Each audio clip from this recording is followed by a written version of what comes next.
melalui mimbar Jumat hari ini, selaku khatib saya berpesan kepada kita semua, marilah kita bertakwa kepada Allah Subhanahu wa taala. Takwa dalam arti memelihara diri dari segala bentuk kemusyrikan dan kemunafikan. Takwa dengan jalan mentaati dan mengerjakan semua perintah Allah, serta meninggalkan segala larangan-larangan Allah. Takwa yang dapat menumbuhkan amal-amal soleh yang nyata sebagai pembuktian kebesaran iman. Sebab segala perbuatan dan amal manusia, baik maupun jahatnya, merupakan pencerminan imannya terhadap Allah Subhanahu wa taala. Jamaah Jum'ah rahimakumullah, Islam mengajarkan kepada pemeluknya untuk berbuat kebajikan yang tidak putus-putusnya kepada sesamanya, baik dalam bentuk pengorbanan harta benda, berderma dan bersedekah kepada siapapun yang beragama Islam, dan ditegakkan berkembangnya rasa persaudaraan di antara kita, serta menghilangkan rasa kikir dan menahan harta benda yang kita miliki. Oleh karena itu, Islam menasihatkan kepada setiap muslim agar menyambut dorongan berderma dan segi-segi kebajikan yang tidak putus-putusnya, baik yang dilakukan secara terang-terangan maupun yang tersembunyi. Itulah sendi ajaran Islam yang didasarkan pada pengorbanan, membelanjakan sebagian harta yang dimilikinya untuk berderma dan bersedekah sebagai perwujudan tanda syukur kepada Allah yang telah memberikan karunia kepadanya. Di dalam Al-Quran Allah berfirman, alladzina yunfiquna amwalahum bil-laili wan-nahari sirran wa alaniyatan falahum ajruhum inda rabbihim wala khaufun alaihim wala hum yahzanun. Orang-orang yang menafkahkan hartanya di malam dan di siang hari secara sembunyi atau terang-terangan, maka mereka akan mendapatkan pahala di sisi Tuhannya.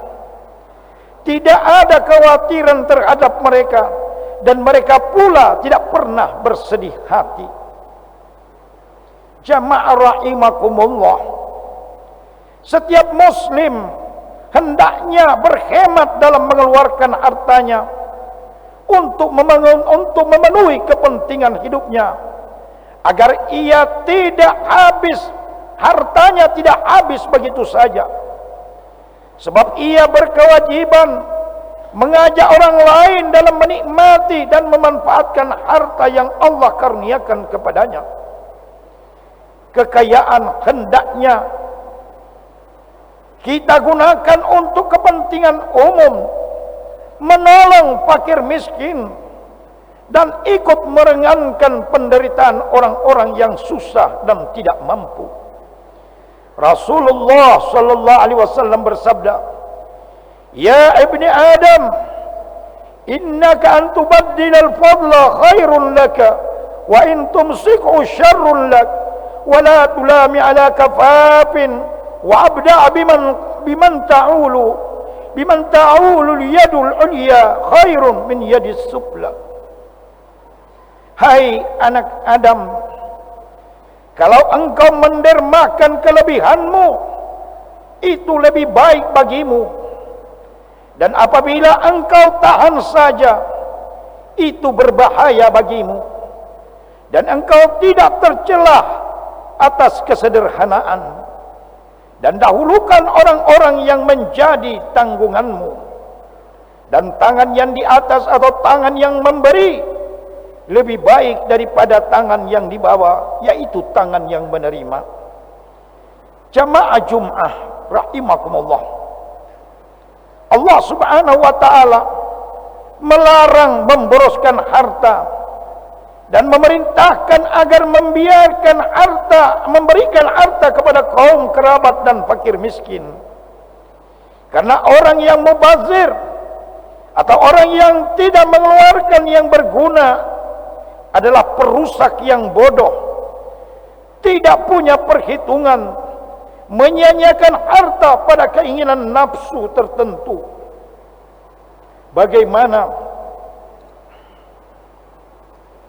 Bagaimana orang-orang yang semacam itu bisa membayarkan hak yang telah menjadi kewajibannya? Allah telah berfirman dalam Al-Quran, wa atidal qurba haqqahu wal miskina wa ibnas sabila wa la tubadziri tabdzira innal mubadzirina kanu akhwana syayatin wa kana syaitanu lirabbih kafura. Dan berikanlah kepada keluarga-keluarga yang dekat akan haknya, kepada orang miskin dan orang-orang yang dalam perjalanan, dan janganlah kamu menghambur-hamburkan hartamu secara boros. Sesungguhnya pemboros-pemboros itu adalah saudara-saudara setan. Itulah adalah yang sangat ingkar kepada Tuhannya. Demikian perintah Allah dalam Al-Quran. Akan tetapi bagi seorang muslim yang tidak mampu menolong dan membantu hartanya karena ketiadaannya, Allah memberikan petunjuk agar berbuat baik dengan sedekah, ucapan dan perkataan-perkataan yang pantas dan menyenangkan bagi mereka. Allah berfirman, wa imma tu'ridanna an ibtigha'a rahmatin min rabbika tarjauha faqul lahum qawlan maysura. Dan jika kamu berpaling daripada mereka untuk memperoleh rahmat dari Tuhanmu yang kau harapkannya, maka katakanlah pada mereka, ucapkanlah kata-kata yang pantas. Ajakan Islam untuk bermurah hati sungguh sangat-sangat luar biasa. Karena sesungguhnya orang yang bermurah hati sangat dicintai Allah Subhanahu wa taala. Di dalam sebuah hadis Rasulullah sallallahu alaihi wasallam menyampaikan kepada kita, sakhiyun qaribun minallah, qaribun minan nas, qaribun minal jannati, ba'idun minan nar. Wal bakhilu ba'idun minallah, ba'idun minan nas, ba'idun minal jannati, qaribun minan nar. Wala jahilun sakhiyun ahabbu ila Allah ta'ala min 'abidin bakhilin. Rawahu Tirmizi. Orang yang bermurah hati, dekat dengan Allah, dekat kepada manusia dan dekat kepada surga. Dan orang yang bermurah hati jauh dari neraka. Sedangkan orang-orang yang kikir jauh dari Allah, jauh dari manusia, juga dia jauh daripada surga dan dekat kepada neraka. Orang yang jahil dan bodoh, yang bersifat pemurah, lebih disukai Allah daripada ahli ibadah tetapi kikir. Jamaah Jum'ah rahimakumullah, saat ini kita sudah berada di bulan Dzulqa'dah. Kurang lebih sebulan kita akan memasuki hari raya Idul Kurban.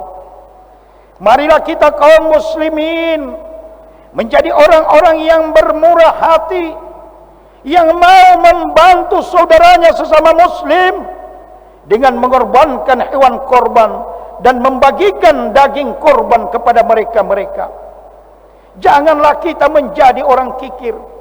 Betapa tidak banyak kita lihat orang yang menghambur-hamburkan uangnya untuk kepentingan yang dipikir mubazir, tetapi untuk kepentingannya di jalan Allah dia enggan untuk mengeluarkannya. Rasulullah sallallahu alaihi wasallam menyampaikan pesan kepada kita untuk orang dapat berkorban di jalan Allah, yang mana Nabi bersabda, man wajada sa'atan li an yudhi falan yudhi wala yuqarribanna musallana. Siapa-siapa yang pada saat itu mampu untuk melaksanakan korban tetapi dia tidak melaksanakannya, maka Nabi persilahkan untuk tidak mendekat tempat salat kami. Tadi telah kita dengarkan beberapa kelompok sampai dengan 10 kelompok orang yang akan berkorban nanti di Yaumun Nahar.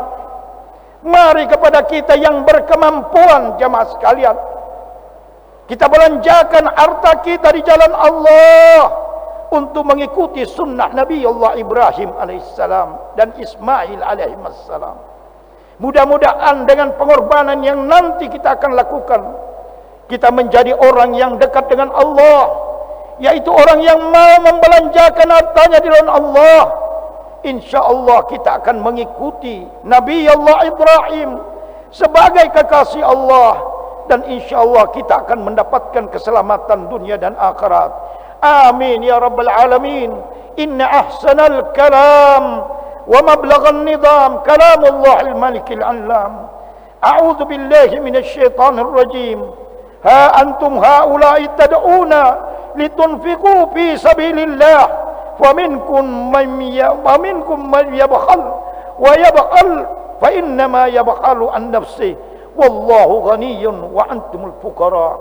بارك الله لي ولكم في القرآن العظيم ونفعني وإياكم بما فيه من الآيات والذكر الحكيم وتقبل مني ومنكم تلاوته إنه هو السميع العليم.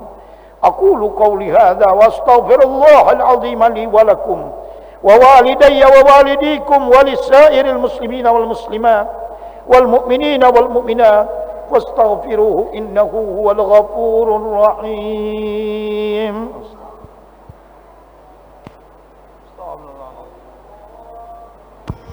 صل وسلم اللهم صل وسلم وزد وأنعم وتفضل وبارك بجلالك وكمالك على أشرف عبادك سيدنا ومولانا محمد وعن كل الصحابة أجمعين. الحمد لله الحمد لله كلما وقب ليل وغسق. الحمد لله كلما لاح نجم وخفق. الحمد لله في كل حال والحمد لله على كل حال. أشهد أن لا إله إلا الله وحده لا شريك له شهادة نتمسك بها مع بقانا وندخرها لعابيل ما يلقانا. عباد الله اتقوا الله وراغبوا في يومكم هذا غدكم وانظروا كتما أمامكم فكفى بالجنة ثوابا وبالنار عقابا وبالرب منتقما ونصيرا. واعلموا أن الله صلى على نبي محمد في كتابه المكنون وهو أصدق قائل مهما قال القائلون إن الله وملائكته يصلون على النبي يا أيها الذين آمنوا صلوا عليه وسلموا تسليما. اللهم صل على سيدنا محمد وعلى آل سيدنا محمد كما صليت على سيدنا إبراهيم وعلى آل سيدنا إبراهيم وبارك على سيدنا محمد وعلى آل سيدنا محمد كما باركت على سيدنا إبراهيم وعلى آل سيدنا إبراهيم في العالمين إنك حميد مجيد. وارض اللهم عن أربعة الخلفاء الراشدين أبي بكر وعمر وعثمان وعلي وعلى ولده السيدين أبي محمد الحسن وأبي عبد الله الحسين وعلى أمه الزهراء البطول فاطمة بنت الرسول وعلى أمه المعظمة عند الله والناس المطهرين من الدنس والأرجاس أبي عمرة الحمزة والأباء. اللهم اغفر للمسلمين والمسلمات والمؤمنين والمؤمنات الأحياء منهم الأموات إنك سميع قريب مجيب الدعوات يا قاضي الحاجات وغافر الذنوب والخطيئات برحمتك يا أرحم الراحمين اللهم افتح بيننا وبين قومنا بالحق وأنت خير الفاتحين اللهم ادفع عنا البلاء والقلاء والوباء والفحشاء والمنكر والجذب والخلائل والمرض والمحن والفتن ما ظهر منها وما بطن من بلدنا إندونيسيا وكوتاي كرتانegara هذا خاصة وعن جميع البلدان المسلمين عما إنك سميع الدعاء ربنا آتنا في الدنيا حسنة وفي الآخرة حسنة وقنا عذاب النار والحمد لله رب العالمين عباد الله إن الله يأمر بالعدل والإحسان